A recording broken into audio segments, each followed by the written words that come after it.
Odisha Alltech YouTube channel जदि आपण आम चैनल को प्रथम आसुच्चंती दयाकोरी चैनल सब्सक्राइब बटन क्लिक करी चैनल को सब्सक्राइब करेंगे। वीडियोटी भल लगे निश्चय वीडियो को लाइक करेंगे, कमेंट करेंगे, शेयर करेंगे भूलें जहाँद्वारा आप प्रतिदिन नुआ नुआ अपडेट पाइपर।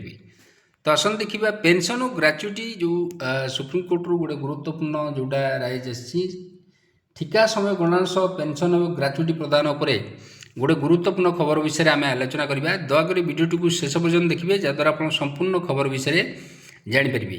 तो आसतु आरंभ करवा आज खबर। तो पेंशन और ग्राच्युटी प्रदान बेले ठिका कार्यकाल हिसाब प्रसंग पर जो आमर होता गोटे पिटिशन होता जो हाईकोर्ट को राय सुप्रीमकोर्ट में कायम रही। आप जानते गोटे कर्मचारी 25-30 वर्ष 40 वर्ष कार्यकला तार पेंशन आ ग्राच्युटी हूँ तार गोटे संबल जे कि जड़े कर्मचारी डिग्निफाइड लाइफ बा डिग्निटी बंची पार रिटायरमेंट पर। तेणुक सरकार व्यवस्था अनुसार पेंशन और ग्राच्युटी दुईटा प्रदान कराए। माननीय सुप्रीमकोर्ट कहते पेंशन और ग्राच्युटी कर्मचारी हूँ फंडामेंटाल राइट बा मौलिक अधिकार जोटा कि संपत्तिगत अधिकार भितर जाऊँगी। तो जो हाईकोर्ट को राय सुप्रीमकोर्ट रे कायम से देखा स्थायी कर्मचारी ठिका चाकरी कार्यकाल को पेंशन और ग्राच्युटी प्रदान बेले राज्य सरकार हिसाब नेवा ओडिशा हाईकोर्ट को राय सुप्रीमकोर्ट रे कायम रही। यही प्रसंग में ओडिशा सरकार बनम all Odisha settlement and land consultation non gazetted technical officers association मामलार विचार करे जो सर्वोच्च न्यायालय विचारपति अनुरोध बोस विचारपति सुधांशु दुलिया खंडपीठ जो ओडिशा सरकार को एसएलपी को खारज करछंती एवं सुप्रीमकोर्ट को राय पर ठिका कर्मचारी को नियमित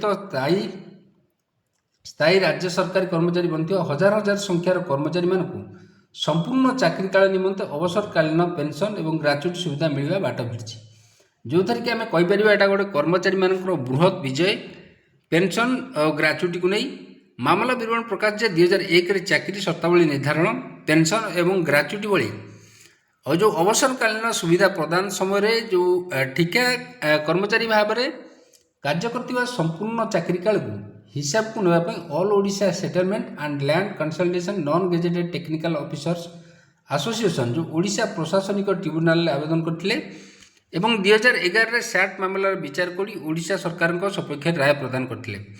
तो 2022 रे जो एप्रिल 19 ओडिशा हाईकोर्ट को सैट को आदेशनामा को खारिज कर 3 मास मध्य कर्मचारी ठिका चाकरी कार्यकाल हिसाब नवाकू चाकरी शर्तावली पुनर्निर्धारण सह तदनुଯାୟୀ पेंशन और ग्राच्युटी सुविधा प्रदान मध्य निर्देश देते। ओडिशा सरकार द्वारा हाईकोर्ट को आदेशनामा को विरोध कर सुप्रीमकोर्ट एसएलपी गोटे जारी कराइला।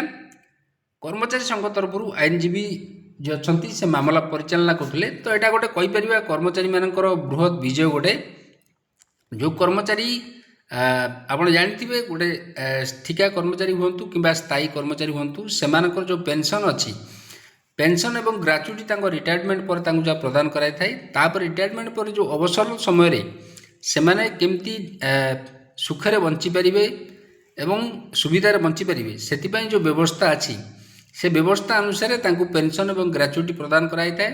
किंतु बेले बेले कौन हुए ना जो ठिका समयटा को कार्यकाल को हिसाब नाकू बेले बेले द्वंद्व उपजे जो चाकरी शर्तावली को नहीं।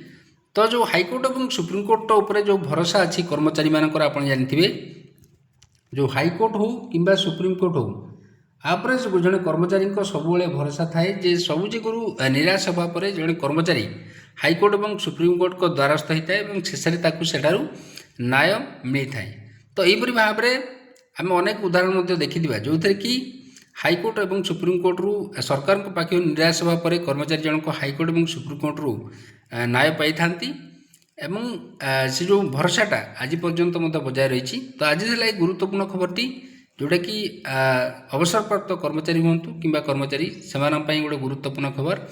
जदि आपको खबरटी भल लगे दयाकोर निश्चय चैनल को सब्सक्राइब करेंगे, वीडियो को लाइक करेंगे, कमेंट करेंगे, शेयर करेंगे भूलें जहाँद्वारा आप प्रतिदिन नुआ नुआ अपडेट पाइपर। धन्यवाद।